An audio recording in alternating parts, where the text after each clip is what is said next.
بسم الله. حضرات السادة أعضاء الجمعية العامة للأمم المتحدة، أحييكم باسم الاتحاد الأفريقي. In the name of the African Union, I would like to greet the members of the General Assembly of the United Nations, and I hope that this meeting will be among the most historic in the history of the world. In the name of the General Assembly at its 64th session, presided over by Libya of the African Union, of 1,000 traditional African kingdoms, and in my own name, I would like to take this opportunity as President of the African Union to congratulate our son Obama, because he is attending the General Assembly and we welcome him as his country is hosting this meeting.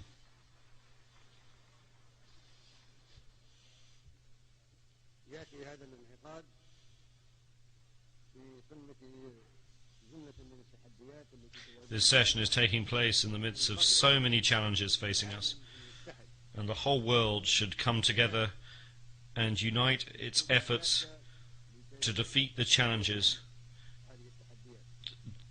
that are our principal common enemy.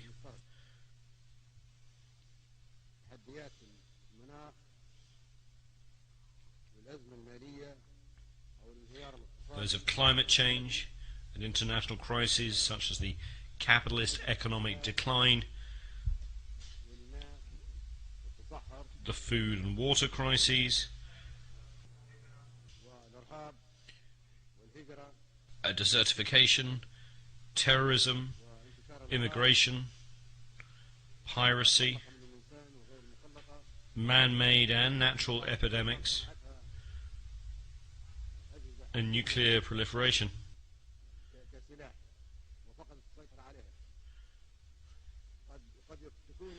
Perhaps influenza H1N1 was a virus created in a laboratory that got out of control, originally being meant as a military weapon.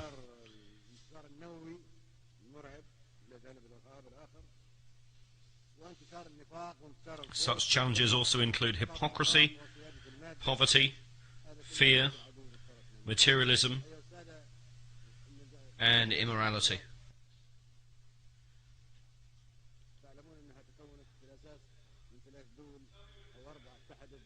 As is known, the United Nations was founded by 3 or 4 countries against Germany at the time.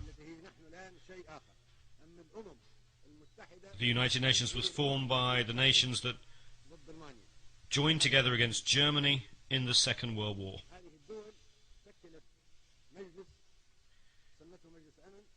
Those countries formed a body called the Security Council, made its own countries permanent members, and granted them the power of veto. We were not present at that time. The United Nations was shaped in line with those 3 countries and wanted us to step into the shoes originally designed against Germany. That is the real substance of the United Nations when it was founded over 60 years ago. That happened in the absence of some 165 countries, at a ratio of 1 to 8.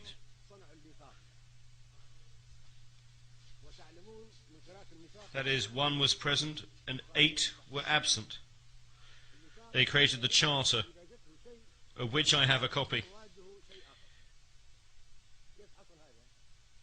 If one reads the Charter of the United Nations, one finds that the preamble of the Charter differs from its articles. How did it come into existence? All those who attended the San Francisco conference in 1945 participated in creating the preamble, but they left the articles and internal rules of the procedures of the so-called Security Council to experts, specialists and interested countries, which were those countries that had established the Security Council and united against Germany.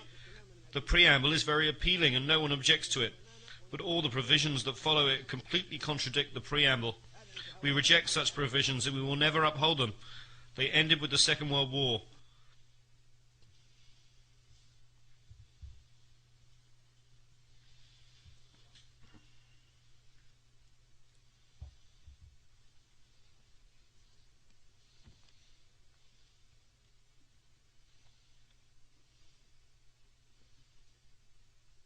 الديباجة تقول أن الأمم متساوية كبيرها وصغيرها. The preamble says that all nations, small or large, are equal.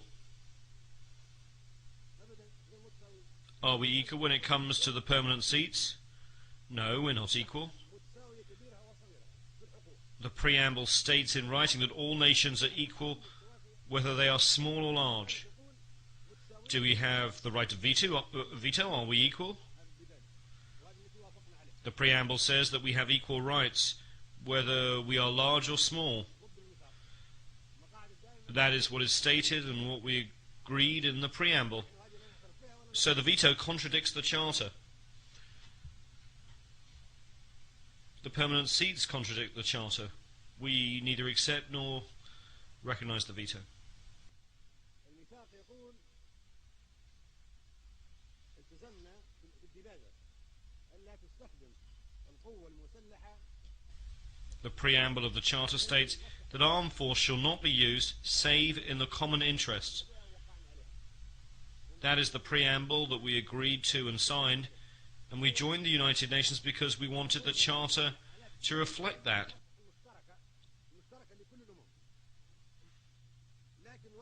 It says that armed force shall only be used in the common interest of all nations. But what has happened since then? 65 wars have broken out since the establishment of the United Nations and the Security Council. 65 since their creation, with the millions more victims than the Second World War. Are those wars and the aggression and force that were used in those 65 wars in the common interest of us all? No. They were in the interest of 1 or 3 or 4 countries, but not of all nations.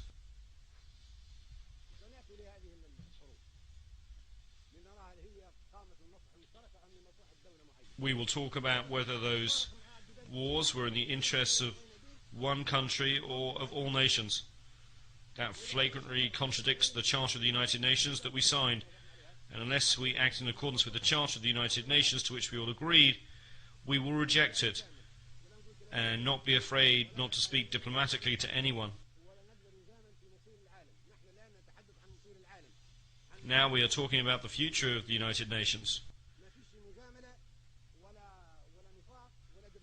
There should be no hypocrisy or diplomacy,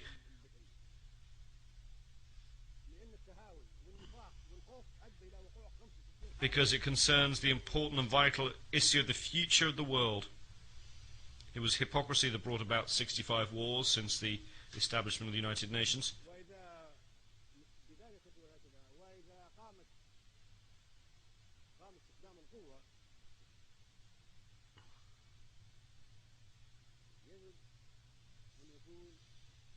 The preamble also states that if armed force is used, it must be a United Nations force.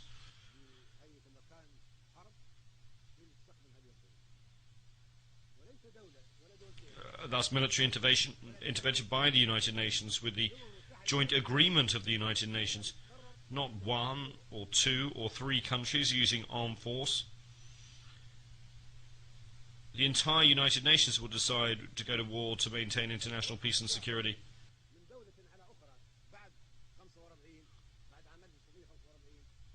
Since the establishment of the United Nations in 1945, if there's an act of aggression by one country against another, the entire United Nations should deter and stop that act.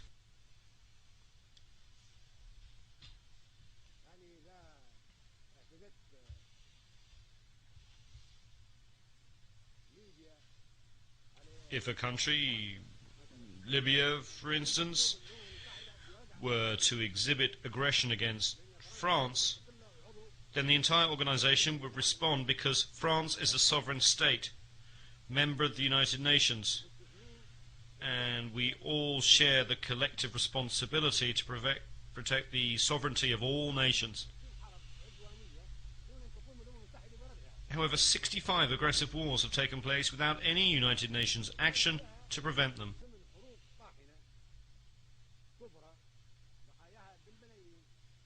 8 other massive, fierce wars, whose victims number some 2 million, have been waged by member states that enjoy veto powers. Those countries would have us believe they seek to maintain the sovereignty and independence of peoples, and to use aggressive force against peoples. While we would like to believe that these countries want to work for peace and security in the world and protect peoples, they have instead resorted to aggressive wars and hostile behavior, enjoying the veto they granted themselves as permanent members of the Security Council. They have initiated wars that have claimed millions of victims.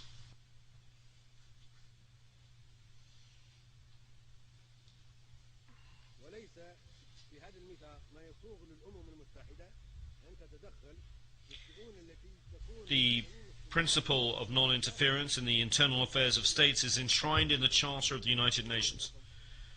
No country, therefore, has the right to interfere in the affairs of any government, be it democratic or dictatorial.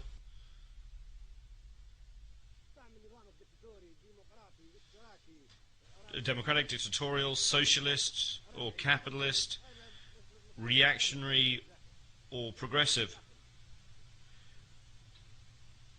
This is the responsibility of each society. It is an internal matter for the people of the country concerned. The senators of Rome once appointed their leader Julius Caesar a dictator because it was good for Rome at that time. No one can say of Rome at that time that it gave Caesar the veto. The veto is not mentioned in the Charter.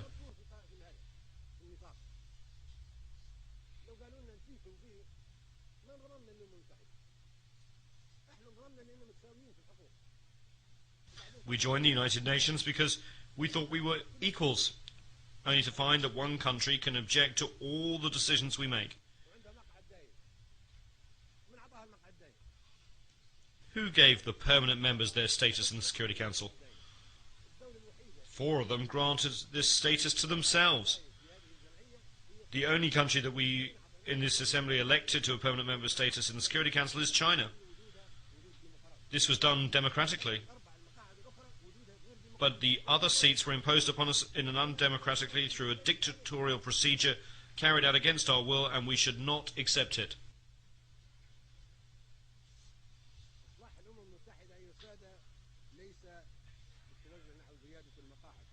The Security Council reform we need is not an increase in the number of members, which would only make things worse.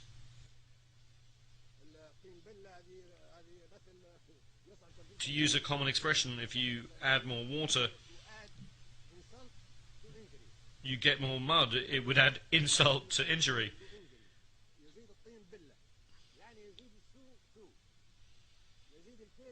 It would make things worse simply by adding more large countries to those that already enjoy membership of the Council.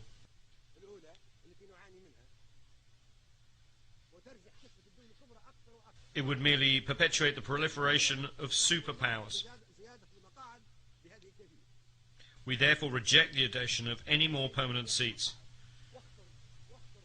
The solution is not to have more permanent seats, which would be very dangerous. Adding more superpowers would crush the peoples of small, vulnerable, and third world countries, which are coming together in what has been called the Group of 100. 100 small countries banding together in a forum that one member has called the Forum of Small States.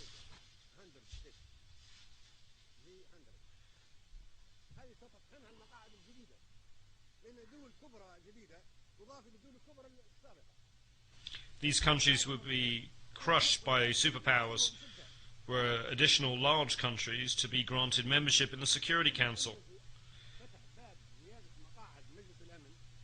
This door must be closed. We reject it strongly and categorically.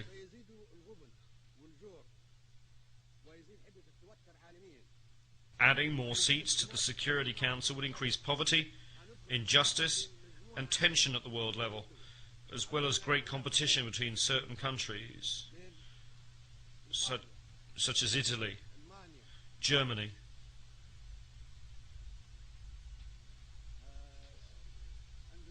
Indonesia, India, Pakistan, the Philippines, Japan, Brazil, Nigeria,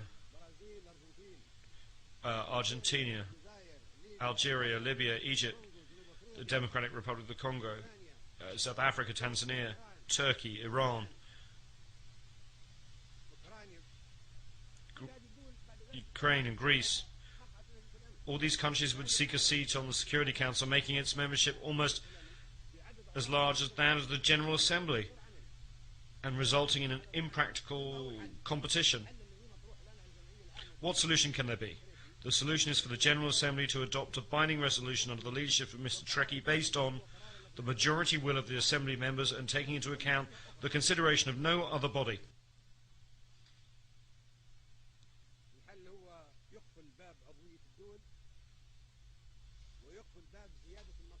The solution is to close Security Council memberships to the admission of further states.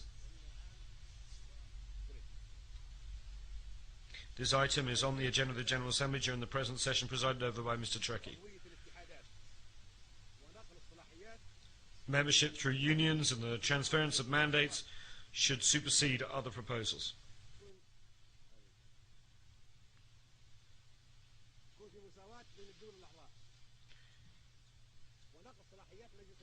We should focus on the achievement of democracy based on the equality of member states.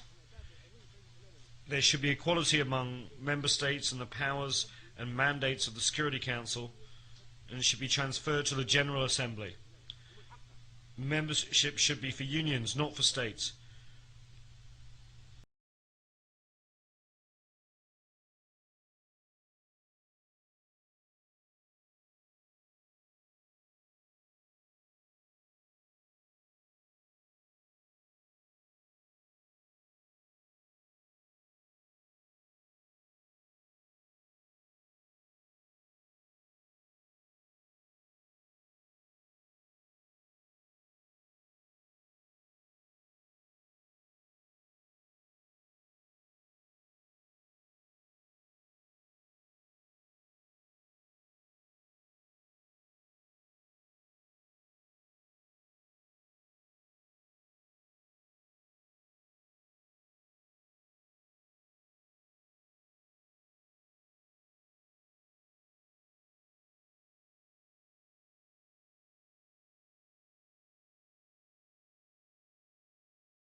Increasing the number of member states would give the right to all countries to a seat, in accordance with the spirit of the preamble of the Charter. No country could deny a seat to the Council to Italy, for instance, if a seat was given to Germany. For the sake of argument, Italy might say that Germany was an aggressive country and was defeated in the Second World War.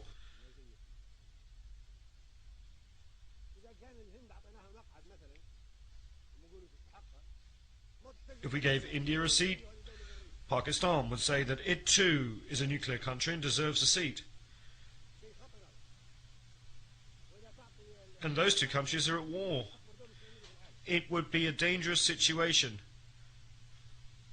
If we gave a seat to Japan, then we should give one to Indonesia, the largest Muslim country, then Turkey, and then Iran and Ukraine. would make the same claim. What could we say to Argentina or Brazil? Libya deserves a seat for its efforts in the service of world security by discarding its weapons of mass destruction. Then South Africa, Tanzania, Ukraine would demand the same. All these countries are important. The door to Security Council membership should be closed. This approach is a falsehood, a trick that has been exposed. If we want to reform the United Nations, bringing in more superpowers is not the way. The solution is to foster democracy at the level of the General Congress of the world, the General Assembly, to which the powers of the Security Council should be transferred. The Security Council will become merely an instrument for implementing the decisions taken by the General Assembly, which would be the Parliament, the Legislative Assembly of the world. This assembly is our democratic forum, and the Security Council should be responsible before it. We should not accept the current situation. These are the legislators of the members of the United Nations, and their resolutions should be binding.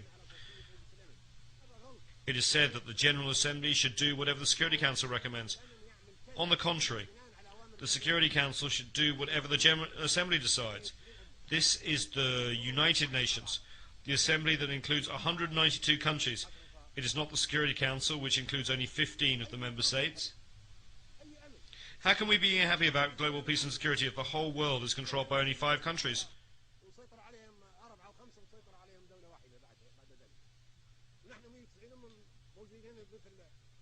We are 192 nations and countries, and we are like Speaker's Corner in London's Hyde Park.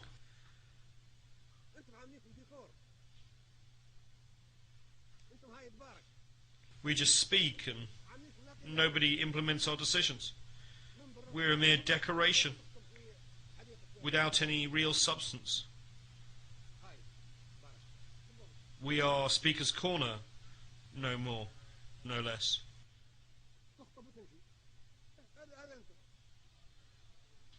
We just make speeches and then disappear. This is who you are right now.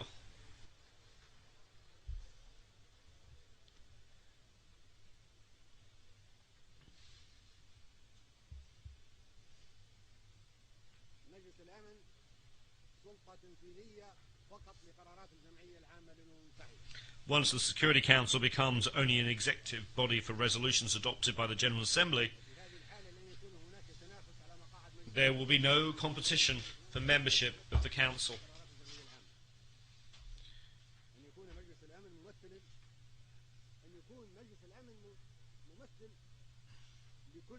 Once the Security Council becomes a tool to implement General Assembly resolutions, there will be no need for any competition. The Security Council should quite simply represent all nations in accordance with the proposals submitted to the General Assembly. There would be a permanent seats on the Security Council for all unions and groups of countries.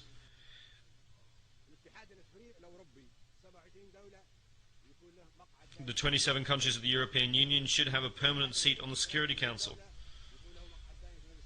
The countries of the African Union should have a permanent seat on the Security Council. The Latin American and ASEAN countries should have permanent seats. The Russian Federation, the United the States of America are already permanent members of the Security Council.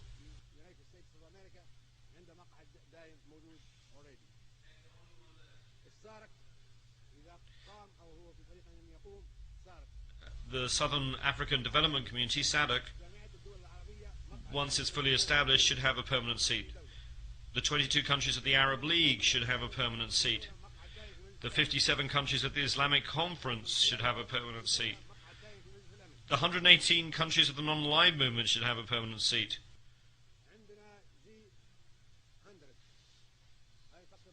Then there is the G100. Perhaps the small countries should also have a permanent seat. Countries not included in the unions that I have mentioned could perhaps be assigned a permanent seat to be occupied by them in rotation every 6 or 12 months.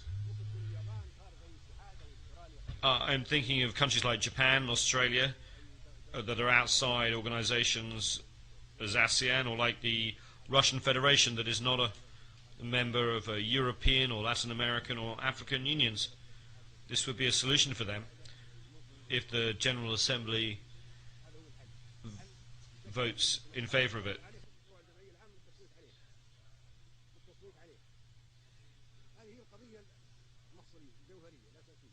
The issue is a vitally important one. As has already been mentioned, the General Assembly is the Congress and Parliament of the world, the leader of the world. We are the nations, and anyone outside this General Assembly will not be recognized. The President of the Assembly, Mr. Ali Abdul Salam Treki, and Secretary General Ban Ki-moon will produce a legal draft and set up the necessary committees to submit this proposal to a vote. That from now on, the Security Council will be made up of unions of nations. In this way we will have justice and democracy, and we will no longer have a Security Council consisting of countries which have been chosen because they have nuclear weapons, large economies, or advanced technology. That is terrorism.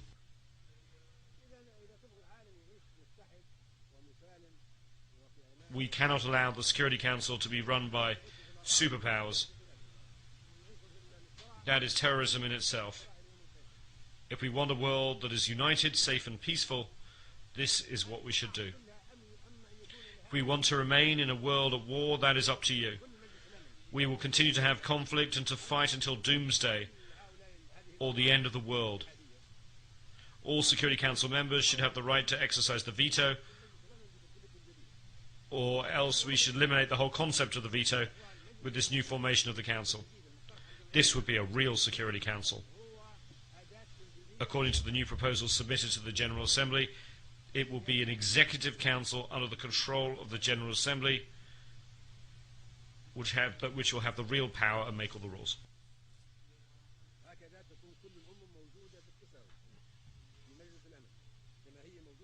In this way, all countries will be on an equal footing in the Security Council, just as they are in the General Assembly. In the General Assembly, we are all treated equally when it comes to membership and voting. It should be the same in the Security Council.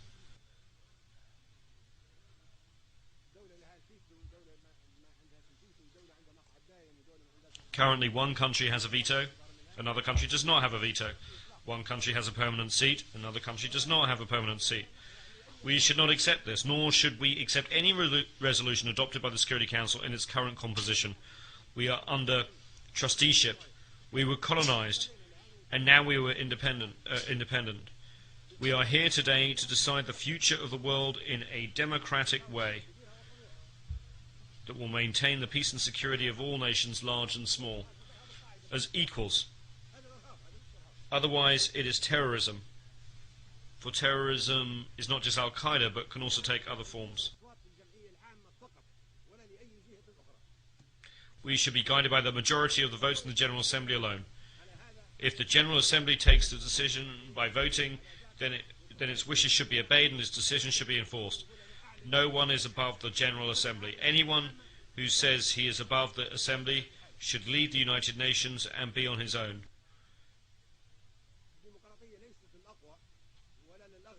Democracy is not just for the rich or most powerful or those who practice terrorism. All nations should be and should be seen to be on an equal footing.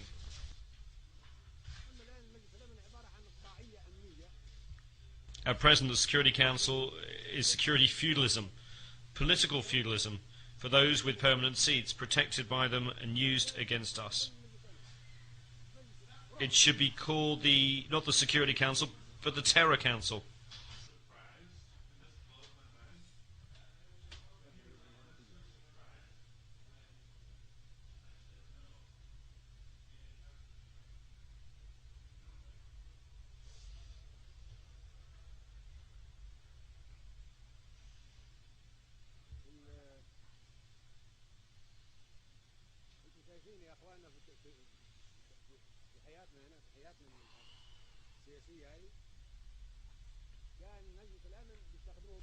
In our political life, if they need to use the Security Council against us, they turn to the Security Council.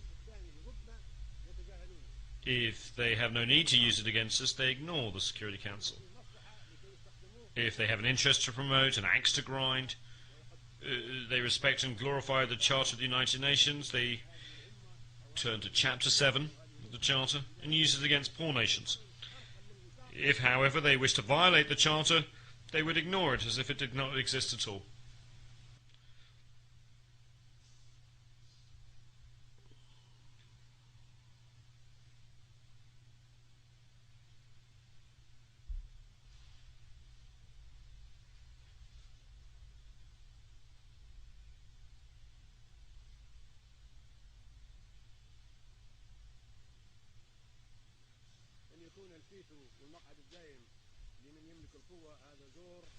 If the veto of the permanent members of the Security Council is given to those who have the power, this is injustice and terrorism and should not be tolerated by us. We should not live in the shadow of this injustice and terror. Superpowers have complicated global interests. They use the veto to protect those interests. For example, in the Security Council, they use the power of the United Nations to protect their interests and to terrorize and intimidate the Third World, causing it to live under the shadow of terror. From the beginning, since it was established in 1945, the Security Council has failed to provide security. On the contrary, it has provided terror and sanctions. It is only used against us. For this reason, we will no longer be committed to implementing Security Council resolutions after this speech, which marks the 40th anniversary.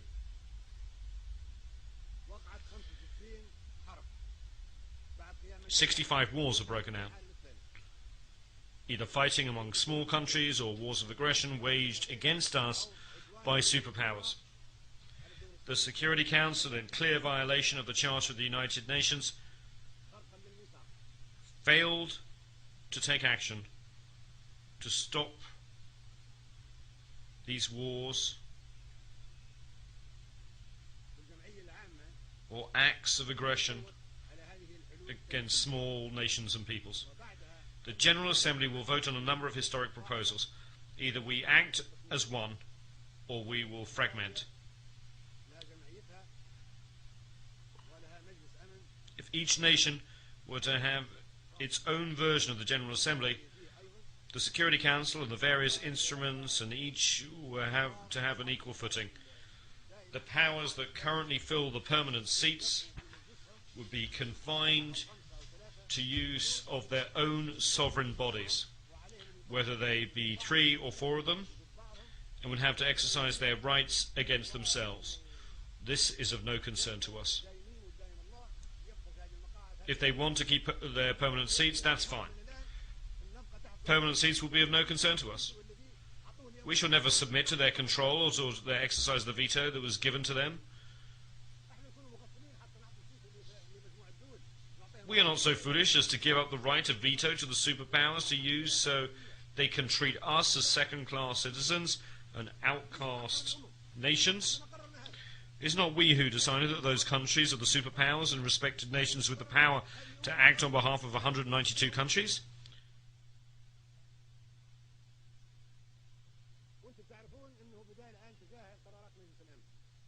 You should be fully aware that we are ignoring the Security Council resolutions because those resolutions are used solely against us and not against the superpowers, which have the permanent seats and the right of veto. Those powers never use any resolutions against themselves. They are, however, used against us. Such use has turned the United Nations into a travesty of itself and has generated wars of violations of the sovereignty of independent states. It has led to war crimes and genocides. All of this is in violation of the Charter of the United Nations.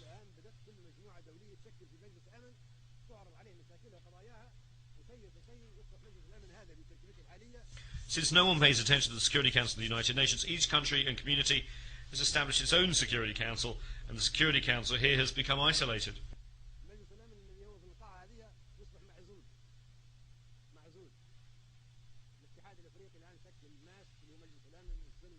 The African Union has established its own Peace and Security Council. The European Union has established a Security Council, and Asian countries have already established their own Security Council soon. Latin America will have its own Security Council, as will the 120 non-aligned nations. This means that we've already lost the confidence in the United Nations Security Council, which has not provided us with security, and that's why we now are creating the new regional security councils. We are not committed to obeying the rules or the resolutions of the United Nations Security Council in its present form because it is undemocratic, dictatorial, and unjust.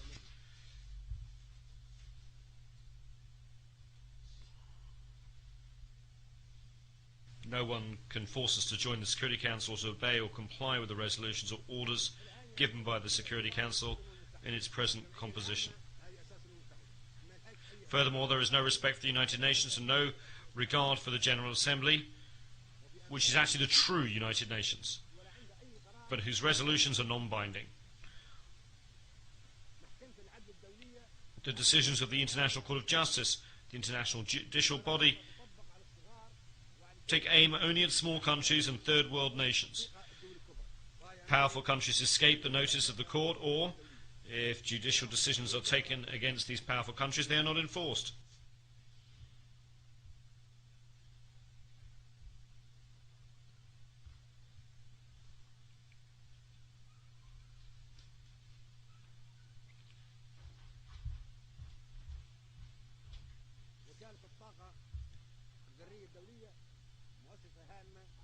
The International Atomic Energy Agency, IAEA, is an important agency within the United Nations.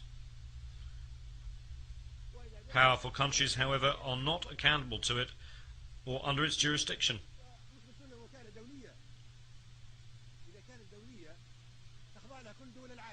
We have discovered that the IAEA is only used against us. We are told that it's an international organization, but if that's the case, then all the countries of the world should be under its jurisdiction. If it's not truly international, then right after this speech, we should no longer accept it and should close it down. Mr. Trekkie, in his capacity as President of the General Assembly, should talk to the Director General of the IAEA, Mr. Al-Baradei, and should ask him if he is prepared to verify nuclear energy storage in all countries and inspect all suspected increases. If he says yes, then we accept the agency's jurisdiction. But if he says that he cannot go into certain countries that have nuclear power and he does not have any jurisdiction over them, then we should close the agency down and not submit to its jurisdiction. For your information, I called Mr. El-Baradei when we had the problem of the Libyan nuclear bomb. I called Mr. El-Baradei and asked him if the agreements by the superpowers to reduce nuclear supplies were subject to agency control and under inspection, and whether he was aware of any increases in their activity. He told me that he was not in a position to ask the superpowers to be inspected. So is the agency only inspecting us? If so, it does not qualify as an international organization since it is selective, just like the Security Council and the International Court of Justice. This is not equitable, nor is the United Nations. We totally reject this situation.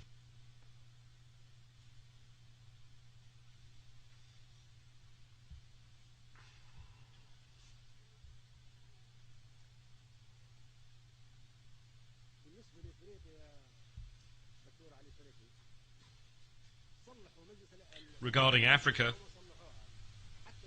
Mr. President, whether the United Nations is reformed or not, but even before a vote is taken on any proposals of a historic nature, Africa should be given a permanent seat on the Security Council now, having already waited too long.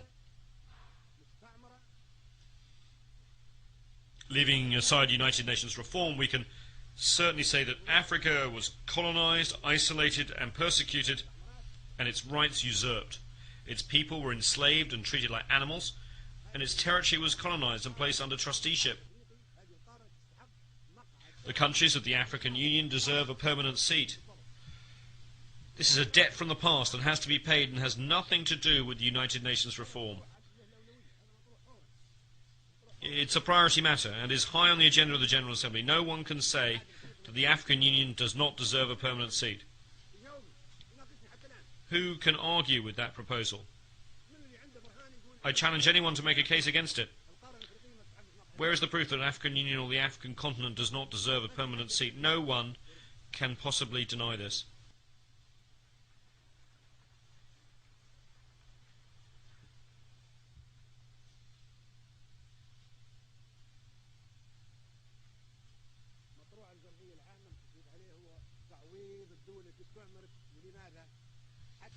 Another matter that should be voted on in the General Assembly is that of compensation for countries that were colonized so as to prevent the colonization of a continent, the usurpation of its rights and the pillaging of its wealth from happening again.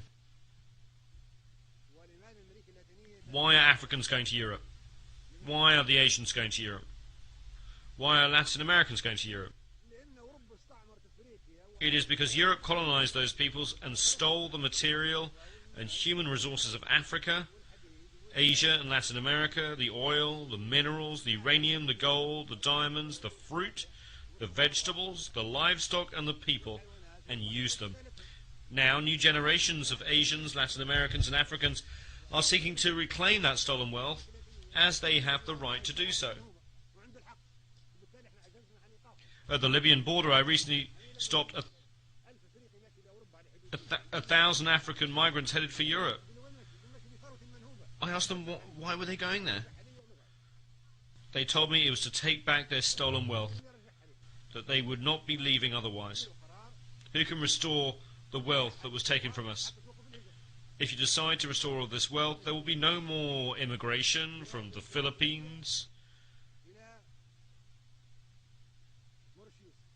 Latin America, Mauritius, and India.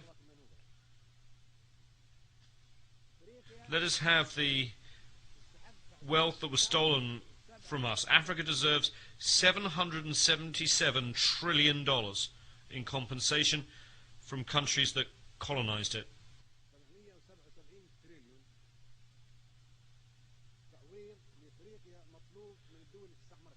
Africans will demand that amount. If you do not give it to them, they will go to where you have taken those trillions of dollars.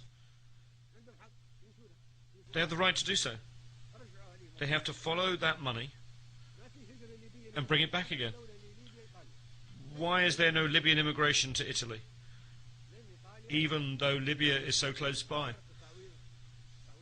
Italy owed compensation to the Libyan people.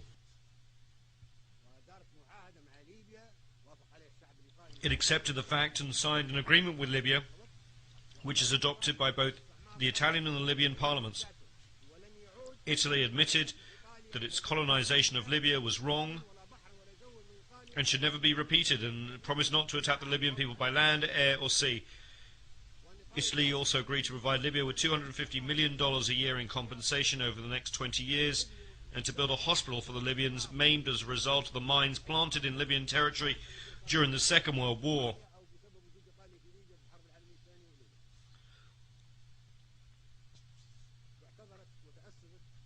Italy apologized and promised that it would never again occupy the territory of another country.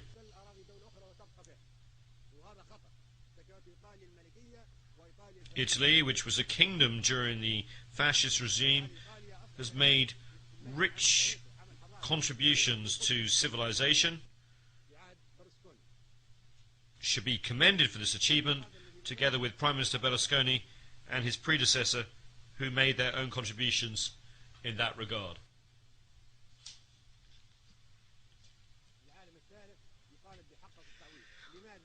Why is this third world demanding compensation? So that there will be no more colonization. so that large and powerful countries will not colonize, knowing that they will have to pay compensation. Colonization should be punished. The countries that harmed other peoples during the colonial era should pay compensation for the damage and suffering inflicted under their colonial rule.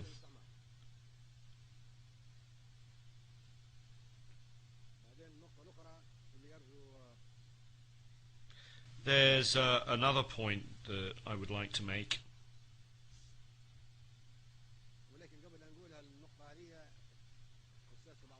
However, before doing so, and addressing a somewhat sensitive issue, I should like to make an aside.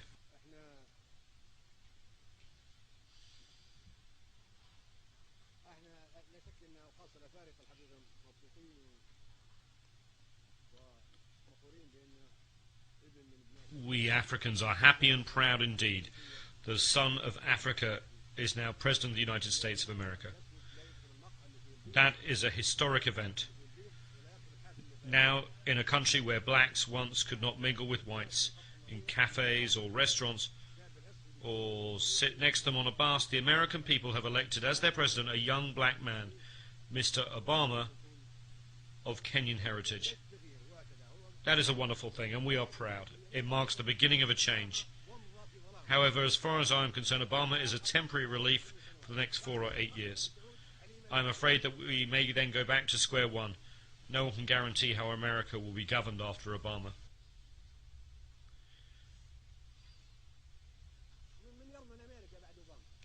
We would be content if Obama could remain President of the United States of America forever.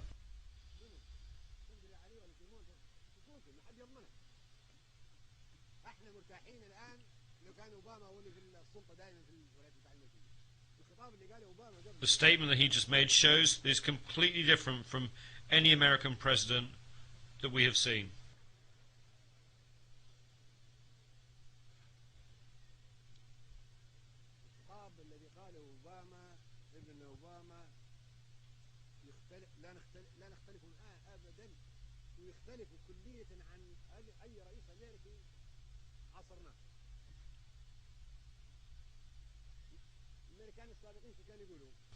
American presidents used to threaten us with all manner of weapons,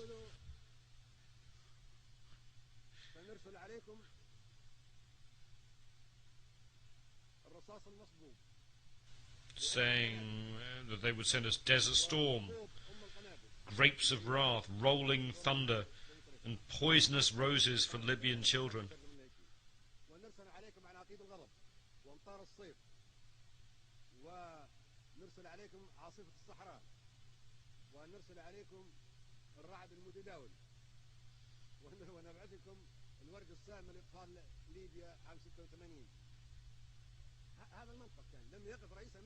That was their approach. American presidents used to threaten us with operations such as Rolling Thunder, sent to Vietnam, Desert Storm, sent to Iraq.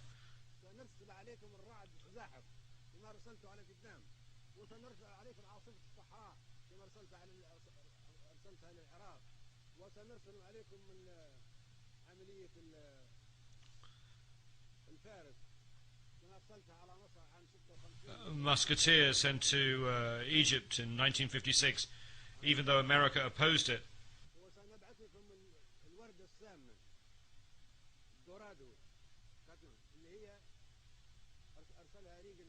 And the poisonous roses visited upon Libyan children by Reagan. Can you imagine? One would have thought that presidents of a large country with a permanent seat on the Security Council and the right of veto would have protected us and sent us peace. And what did we get instead? Laser-guided bombs carried to us on F-111 aircraft. This was their approach.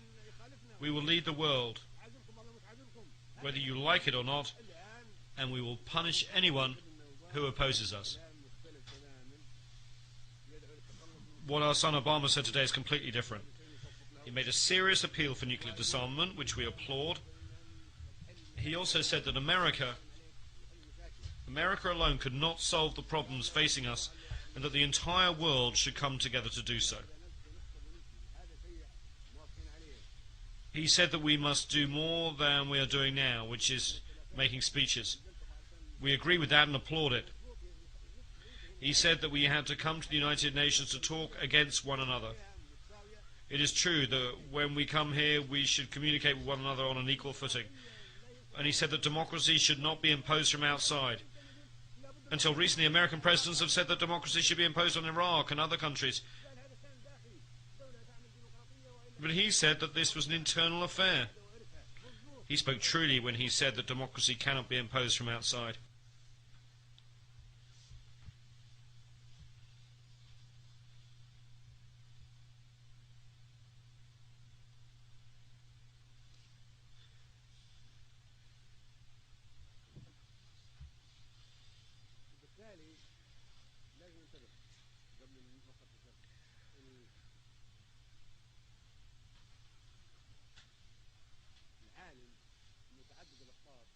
So we have to be cautious.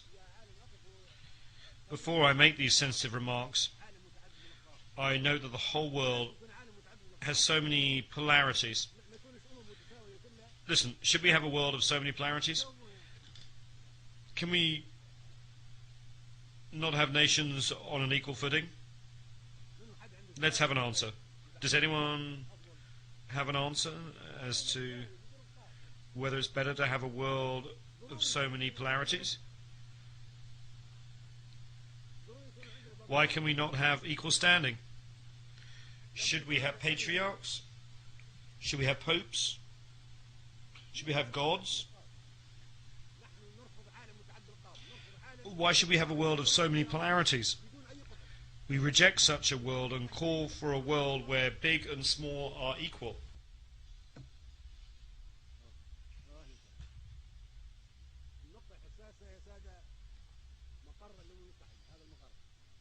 The other sensitive point is the headquarters of the United Nations. Can I have your attention, please?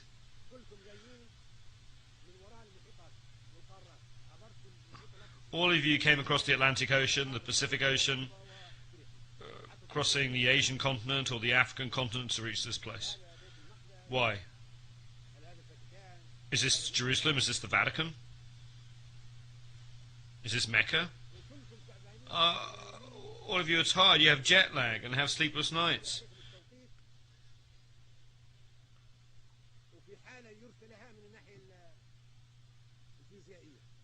You're very tired, very low physically.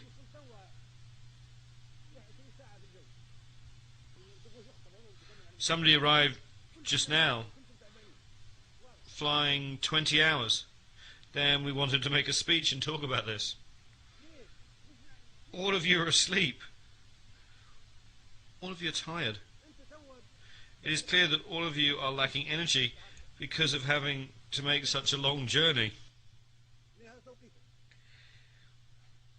Why do we do that? Some of our countries are in night time and people are asleep. Now you should be asleep because your biological clock, your biological mind is accustomed to being asleep at this time. I wake up at 4 o'clock New York time before dawn because in Libya it's 11 in the morning. When I wake up at 11 it's supposed to be daytime. At 4 o'clock I am awake. Why? Think about it. If this was decided in 1945, should we still retain it? Why can we not think about a place that's in the middle, that is comfortable? Another important point is that America, the host country, bears the expenses and looks after the headquarters and diplomatic missions and looks after the peace and security of the heads of state who come here. They are very strict. They spend a lot of money. New York and all of America being very tight.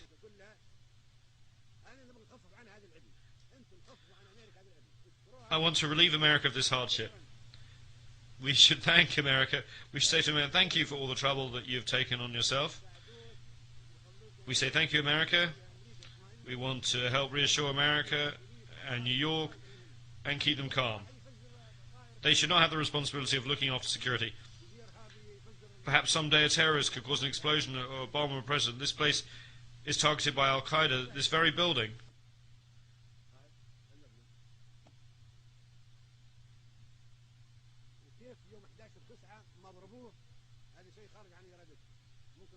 Why was it not hit on September 11th? It was beyond their power. The next target would be this place. I'm not saying this in an offhand manner. We have tens of members of Al-Qaeda detained in Libyan prisons. Their confessions are very scary. That makes America live under tension. One never knows what will happen. Perhaps America or this place would be targeted again by a rocket. Perhaps tens of heads of state will die. What we want to relieve America from this worry, we should take the place to where it is not targeted. Now, after 50 years, the United Nations headquarters should be taken to another part of the hemisphere. Another 50 years in the Western Hemisphere. For the next 50 years, it should be in the Eastern Hemisphere or in the Middle Hemisphere by rotation. Now, with 64 years, we have an extra 14 years over the 50, so the headquarters should be moved to somewhere else. This is not an insult to America, it's a service to America. We should thank America. This was possible in 1945, and we should not accept it now, of course. This should be put on the vote of the General Assembly.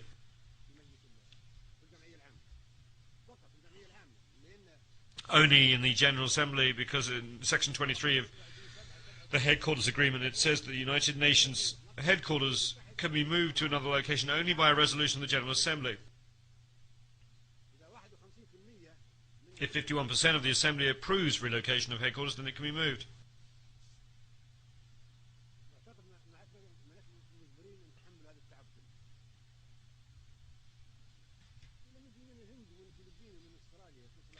America has the right to make its security tight because it's targeted by terrorists and by Al-Qaeda.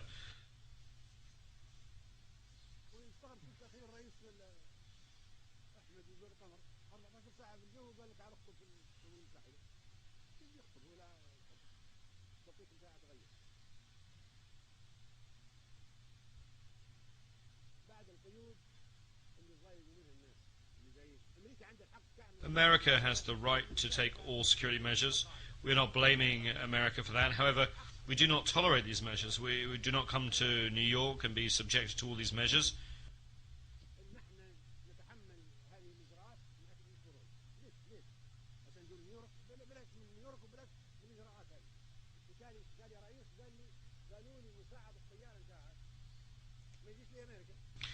One president told me that he was told that his co-pilot could not come to America because there were restrictions. He asked how could he cross the Atlantic without a co-pilot? Why? He doesn't know how to come here. Another president complained that his honor guard could not come because there was some misunderstanding regarding his name when it came to granting a visa. Another president said his own doctor could not get a visa and could not come to America.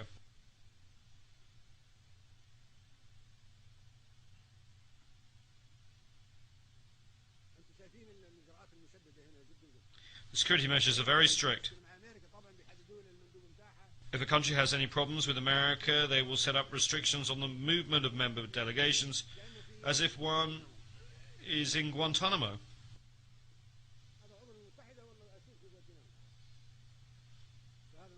Is this a member state of the United Nations? Or is it a prisoner in the Guantanamo camp that cannot be allowed free movement? This is what is submitted to the General Assembly for a vote, moving the headquarters. If 51% agree, then we come to the second vote, to the middle of the globe, or the eastern part.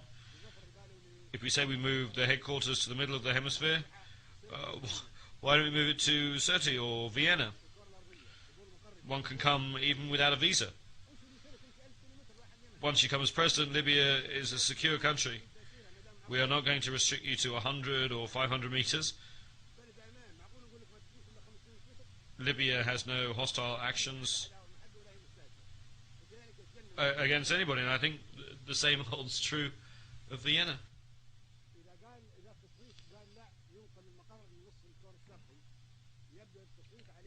If the vote says we should move headquarters to the eastern part, then it will be Delhi or Beijing.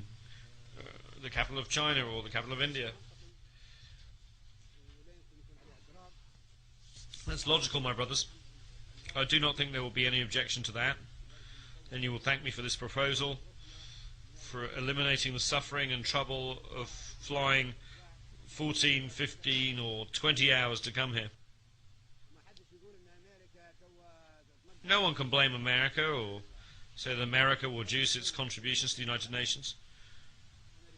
No one should have that bad a thought. America, I'm sure, is committed to its international obligations. America will not be angry. It will thank you for alleviating its hardship, for taking on all the hardship and all the restrictions, even though this place is targeted by terrorists.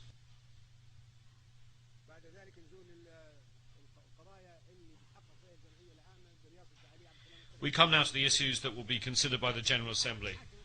We are about to put the United Nations on trial. The old organizations will be finished and a new one will emerge. This is not a normal gathering.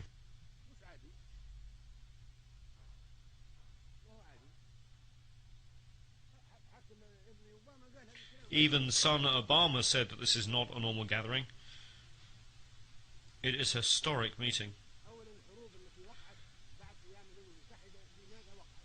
The wars that took place after the establishment of the United Nations, why did they occur? Where was the Security Council? Where was the Charter? Where was the United Nations? There should be investigations and judicial intervention. Why have there been massacres? We can start with the Korean War because it took place after the establishment of the United Nations. How did a war break out and cause millions of victims? Nuclear weapons could have been used in that war. Those who are responsible for causing the war should be tried and should pay compensation and damages.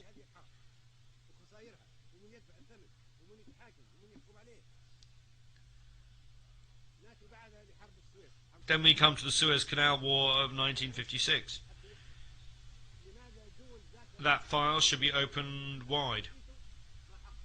3 countries with permanent seats on the Security Council and with the right of veto in the Council attacked a member state of this General Assembly. A country that was a sovereign state, Egypt, was attacked. Its army was destroyed. Thousands of Egyptians were killed and many Egyptian towns and entities were destroyed, all because Egypt wanted to nationalize the Suez Canal. How could such a thing have happened during an era of the United Nations and the Charter? How is it possible to guarantee that such a thing will not be repeated unless we make amends for past wrongs? Those were dangerous events, and the Suez Canal and Korean War files should be reopened. Next we come to the Vietnam War. There were 3 million victims of that war. During 12 days, more bombs were dropped than during 4 years of the Second World War.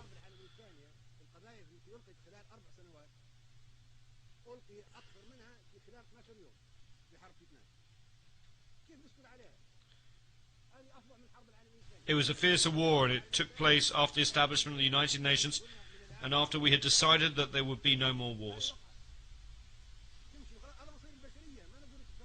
The future of humankind is at stake. We cannot stay silent. How can we feel safe? How can we be complacent? This is the future of the world, and we who are in the General Assembly of the United Nations must make sure that wars are not repeated in the future. Then Panama was attacked, even though it was an independent member state of the General Assembly. 4,000 people were killed, and the president of that country was taken prisoner and put in prison.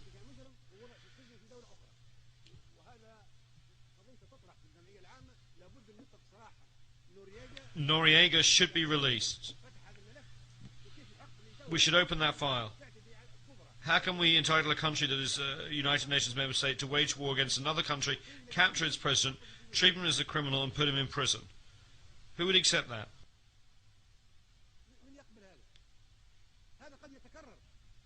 It could be repeated. We should not stay quiet.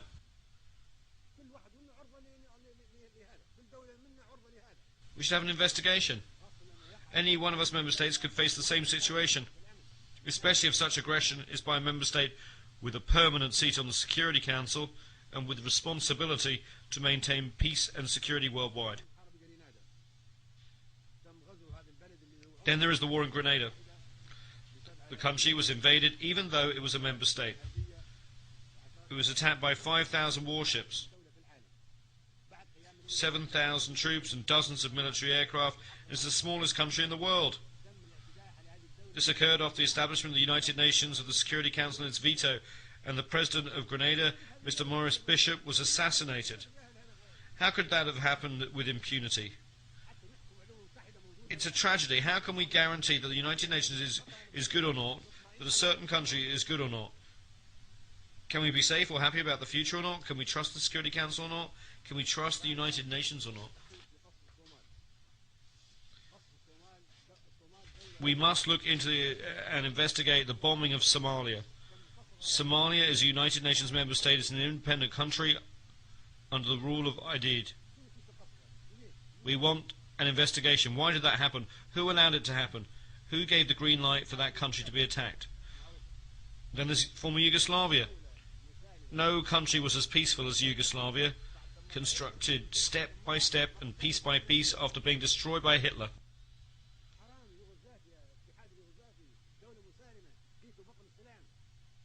We destroyed it, as if we were doing the same job as Hitler. Tito built that peaceful country step by step, brick by brick, and then we arrived and broke it apart from imperialistic and personal interests. How can we be complacent about that? Why can we not be satisfied? If a peaceful country like Yugoslavia faced such a tragedy, the General Assembly should have an investigation and should decide who should be tried before the International Criminal Court. Then we have war in Iraq, the mother of all evils.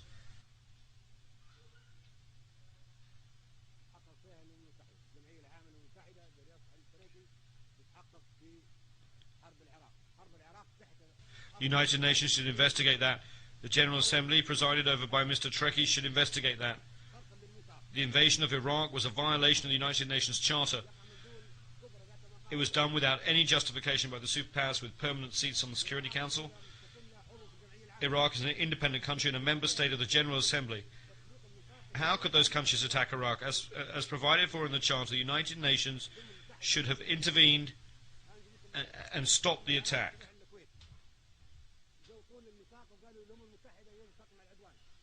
We spoke in the General Assembly and urged it to use the Charter to stop that attack. We were against the invasion of Kuwait, and the Arab countries fought Iraq alongside foreign countries in name of the United Nations Charter.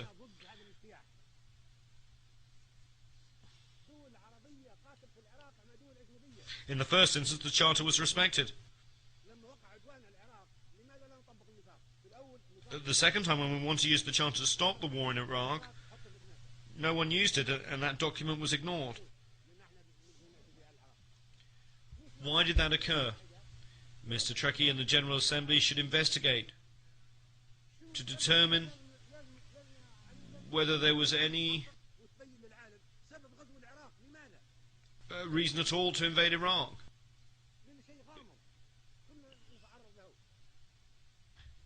Because the reasons for that attack remain mysterious and ambiguous, and we might face the same destiny.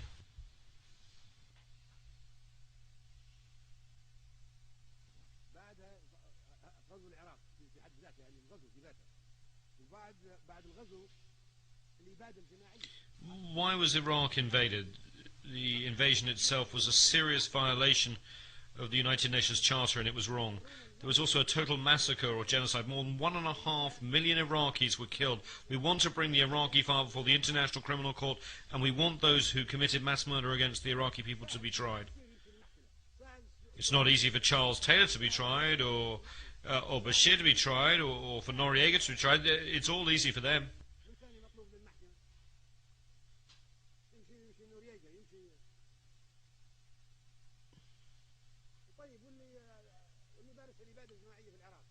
But what about those who have committed mass murder against the Iraqis?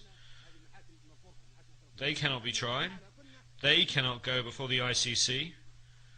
If the court is unable to accommodate us, then we should not accept it. Either it is meant for all of us, large or small, or we should not accept it and should reject it. Anyone who commits a war crime can be tried. But we are not livestock or animals like those that are slaughtered for the Eid. We have the right to live, and we are ready to fight to defend ourselves.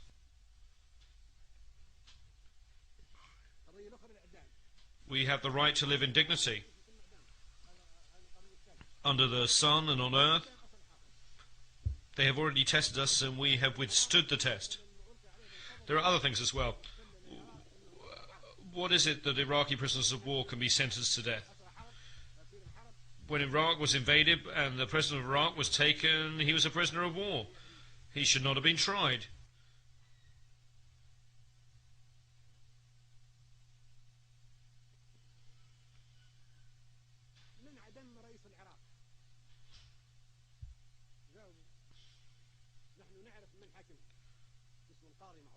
He should not have been hanged. When the war was over, he should have been released.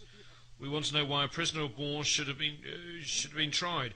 Who sentenced the president of Iraq to death? Is there an answer to that question? We know the identity of a judge who tried him, and those who tied the noose around the president's neck on the day of sacrifice and hanged him. Those people wore masks. How could this have happened in a civilized world? They were prisoners of war of civilized country under international law. How could government ministers and a head of state be sentenced to death and hanged? Were those who tried them lawyers or members of a judicial system? Do you know what people are saying? They are saying that the faces behind the mask were those of the President of the United States and the Prime Minister of the United Kingdom. And it was they who put the President of Iraq to death.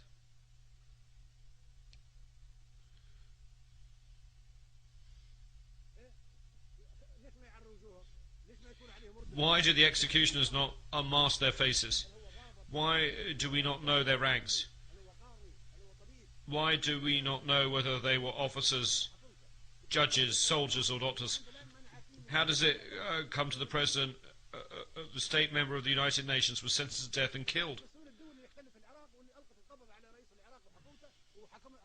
We do not know the identity of the executioners. The United Nations is duty-bound to answer these questions. Who carried out the death sentence? They must have legal status and official responsibilities. We should know their identities, and we should know about the presence of a physician and the nature of all the legal proceedings. That would be true for an ordinary citizen, let alone for the president of a state member of the United Nations who was put to death in this manner.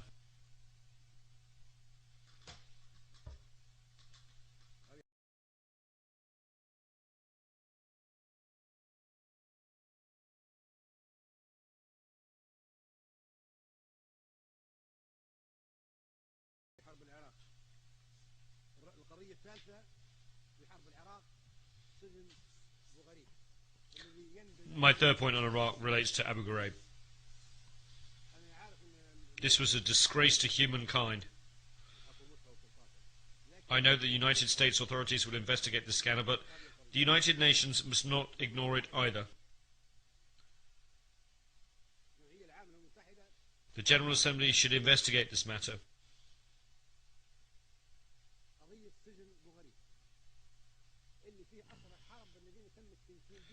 Prisoners of war held in Abu Ghraib prison were tortured. Dogs were set on them. Men were raped. This is the unprecedented in the history of war. It was sodomy, and it was an unprecedented sin, never before committed by past aggressors or invaders. Prisoners of war are soldiers, but these were raped in prison by a state, a permanent member of the Security Council. This goes against civilization and humankind.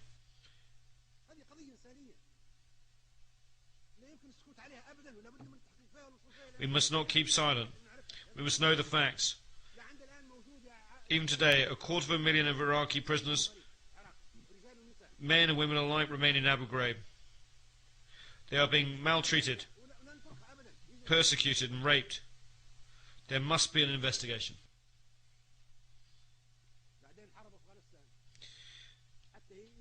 turning to the war in Afghanistan, this too must be investigated. Why are we against the Taliban? Why are we against Afghanistan? Who are the Taliban? If the Taliban want a religious state, that's fine. Think of the Vatican. Does the Vatican pose a threat to us? No, it's a religious, very peaceful state. If the Taliban want to create an Islamic emirate, who says that this makes them an enemy? Is anyone claiming that bin Laden is of the Taliban or that he is Afghan? Is bin Laden of the Taliban? No. He is not of the Taliban and he is not an Afghan. Were the terrorists who hit New York of the Taliban? Were they from Afghanistan? They were neither Taliban nor Afghani. Then what was the reason for the wars in Iraq and Afghanistan? If I truly wanted to deceive my American and British friends, I would encourage them to send more troops and I would encourage them to persist in this bloodbath. But they will never succeed in Iraq or Afghanistan. Look what happened to them in Iraq, which is a desert. It's even worse in mountainous Afghanistan.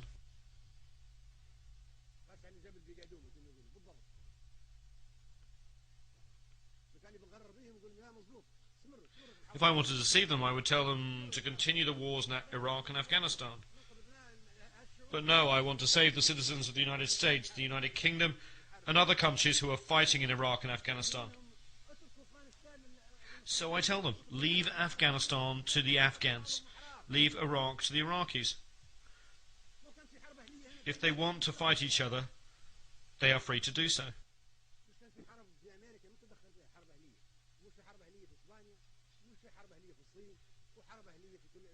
America had its civil war, and no one interfered in it. There were civil wars in Spain, China, and countries all over the world. No place on earth has been free of civil wars. Let there be a civil war in Iraq. If the Iraqis want to have a civil war and fight each other, that's fine.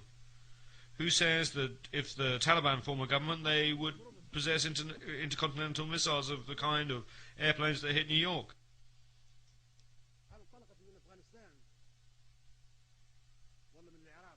Did those aeroplanes take off from Afghanistan or Iraq?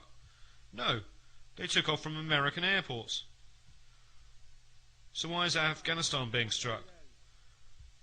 The terrorists were not Afghans or Taliban or Iraqis. Why are we silent? We must never be war devils. Anyone who does not speak the truth is a silent devil. We are committed to international peace and security. We do not wish to scorn or ridicule humankind. We want to save humanity.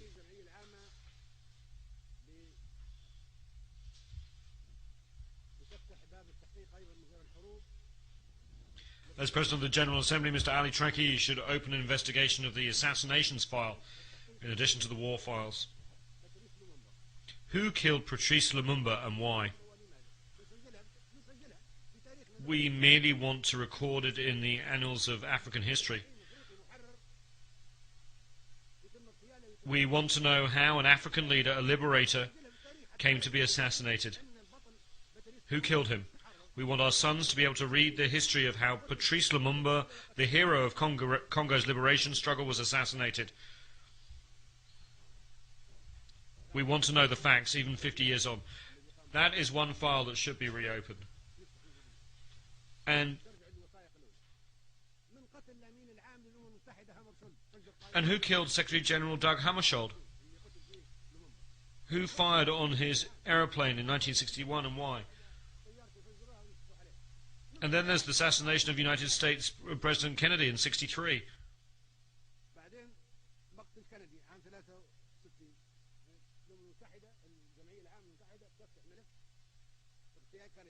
We want to know who killed him and why.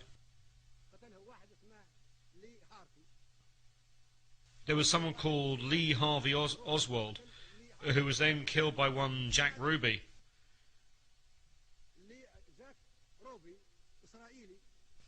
But why did he kill him? Jack Ruby, an Israeli, killed Lee Harvey Oswald, who killed Kennedy. Why did this Israeli kill Kennedy's killer? Then Jack Ruby, the killer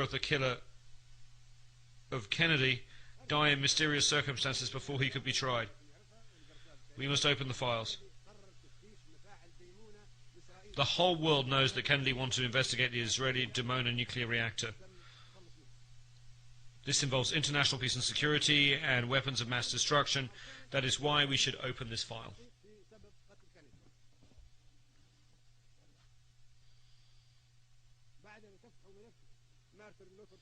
Then there's the assassination of Martin Luther King, the black reverend and human rights activist. His assassination was a plot, and we should know why he was killed and who killed him. And then there was Khalil Wazir, or Abu Jihad, a Palestinian, was attacked. He was living peacefully in Tunisia, a member state, and that country's sovereignty was not respected. We cannot keep silent, even though submarines and ships were detected along the coast of Tunisia where he was killed. No one was accused or tried. Abu Yad was also killed, and we should know how he was killed. He was killed in ambiguous circumstances.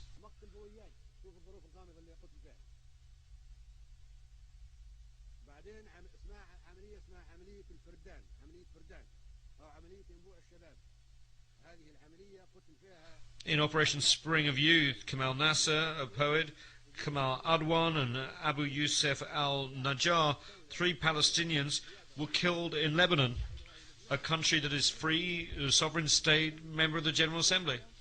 They were attacked and killed while sleeping peacefully. We should know who killed them, and he should be tried so that the crimes against humanity are not repeated.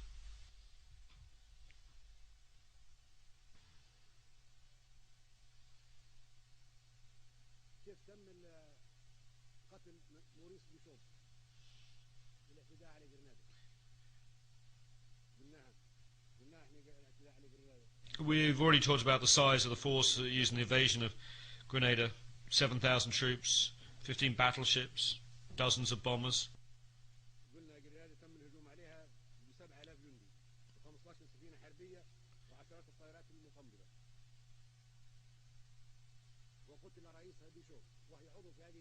And President Bishop was killed even though Grenada was a member state.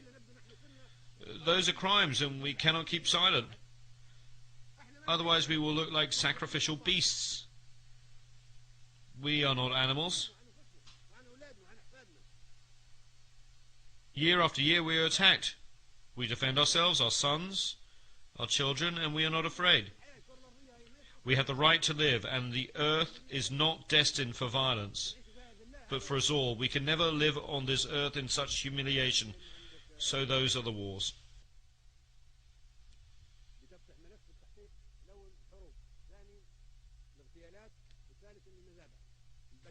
The last files is that of the massacres.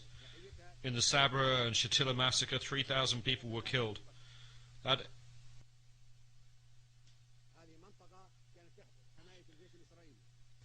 area was under the protection of the occupying Israeli army and was the site of huge and calamitous massacre in which 3,000 Palestinian men, women and children were killed. How can we keep quiet? Lebanon is a sovereign state. A member of the General Assembly was occupied. Sabra and Shatila were under Israeli control, and then the massacre took place. And then there was the 2008 massacre in Gaza. There were 1,000 women and 2,200 children among the victims killed in the massacre in Gaza in 2008.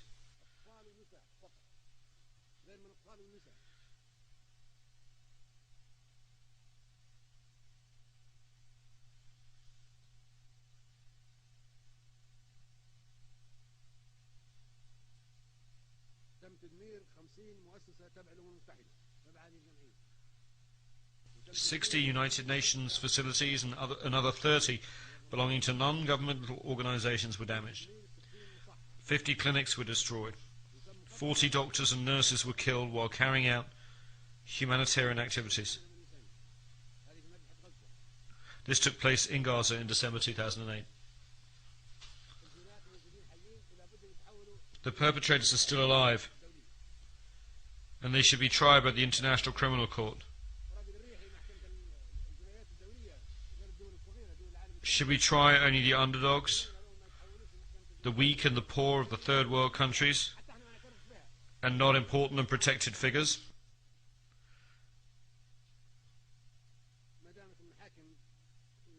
Under international law, they should all face trial for the consequences of the crimes that they have committed. Otherwise, the role of the ICC would never be recognized. If the decisions of the ICC are not respected or implemented, if the General Assembly and the Security Council mean nothing, and if the International Atomic Energy Agency serves only certain countries and organizations, then what is the United Nations? It would mean that the United Nations is nothing, and this is insignificant. Where is it? There is no United Nations.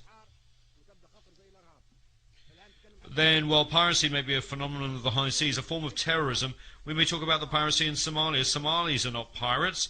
We are the pirates. We went there and usurped their economic zones, their fishing, their wealth. Libya, India, Japan, America, any country in the world. We're all pirates. We all entered the territorial waters and economic zones of Somalia and stole. The Somalis are protecting their own fish, their sustenance. They have become pirates because they are defending their children's food. Now we seek to address that matter in the wrong way. Should we send warships to Somalia? We should send warships to the pirates who have attacked and seized the economic zones and wealth of the Somalis and the food of their children. I met the pirates, and I told them that I would negotiate an agreement between them and the international community that respects the 200-mile exclusive economic zone under the law of the sea, that protects all marine resources belonging to the Somali people. And that stops all countries from disposing of toxic waste along the Somali coast. In return, the Somalis would no longer attack any ships. We will propose and draft such an international treaty and submit it to the General Assembly. That is the solution.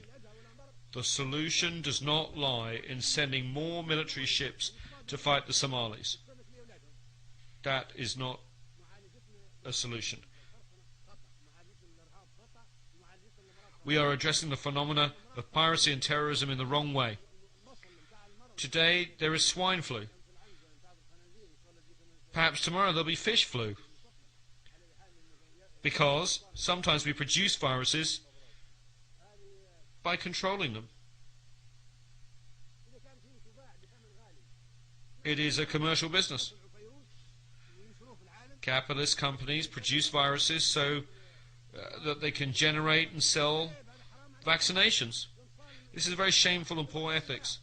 Vaccinations and medicine should not be sold.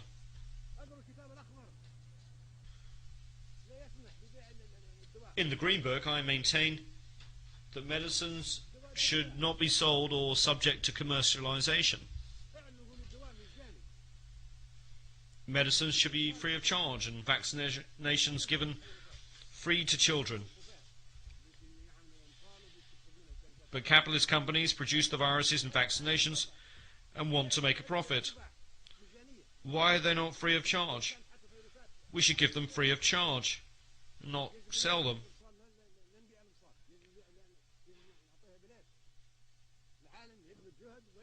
The entire world should strive to protect our people, create and manufacture vaccinations, and then give them for free to children and women and not profit by them. All those items are on the agenda of the General Assembly, which has to exercise that duty.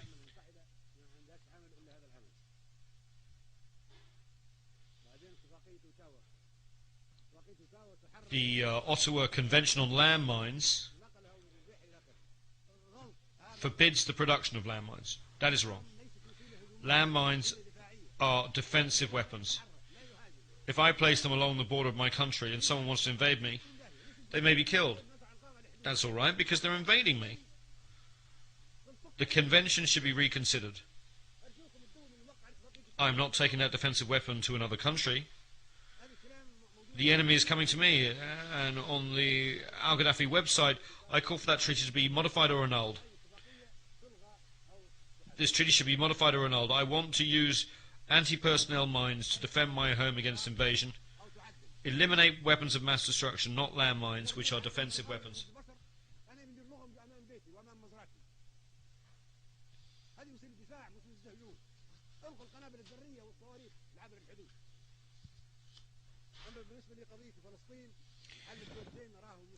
With regard to the Palestinian situation, the two-state solution is impossible. It is not practical.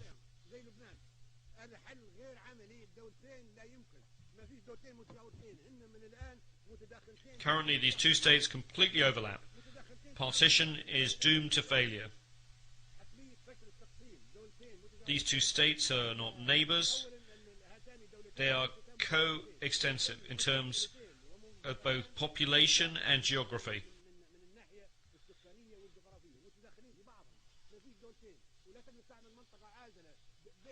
A buffer zone cannot be created between the two states because there are 500,000 Israeli settlers in the West Bank and 1 million Arab Palestinians in the territory known as Israel. The solution, therefore, is a democratic state without religious fanaticism or ethnicity. The generation of Sharon and Arafat is over. We need a new generation in which everyone can live in peace. Look at the Palestinian and Israeli youth. They both want peace and democracy. And they want to live under one state. This conflict poisons the world.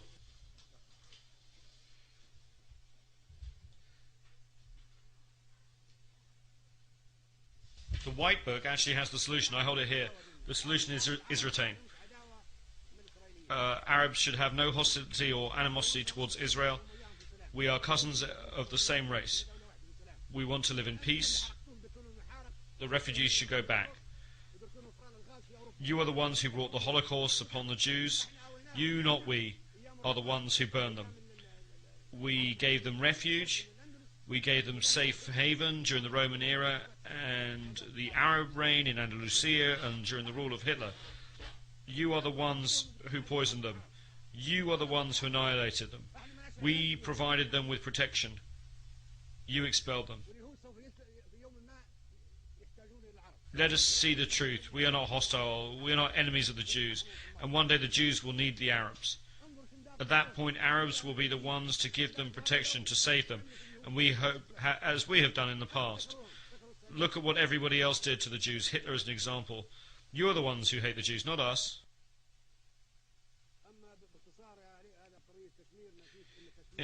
In brief, Kashmir should be an independent state, neither Indian nor Pakistani. We must end that conflict. Kashmir should be a buffer state between India and Pakistan. With regard to Darfur, I truly hope that the assistance provided by the international organisations can be used for development projects, for agriculture, for industry and for irrigation. You are the ones who made it a crisis. You put it on the altar. You wanted to sacrifice Darfur so you could interfere in its eternal affairs.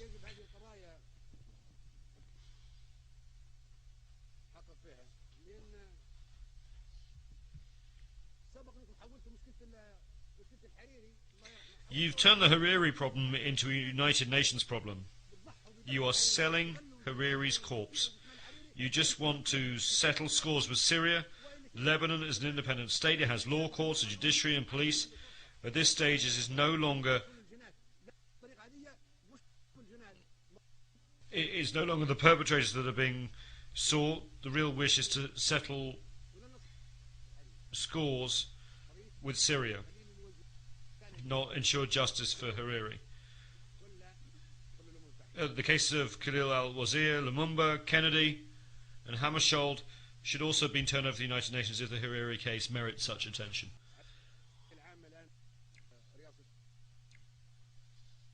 The General Assembly is now under the presidency of Libya.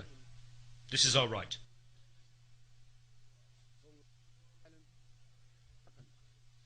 Libya hopes that you will assist in making the transition from a world fraught with crises and tension in a world which humanity, peace and tolerance prevail.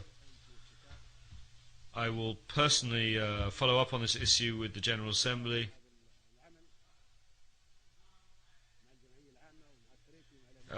General Assembly and President Trekkie and the Secretary General. It is not our habit to compromise when it comes to the destiny of humanity and the struggles of the Third World and the 100 small nations, which should live in peace always.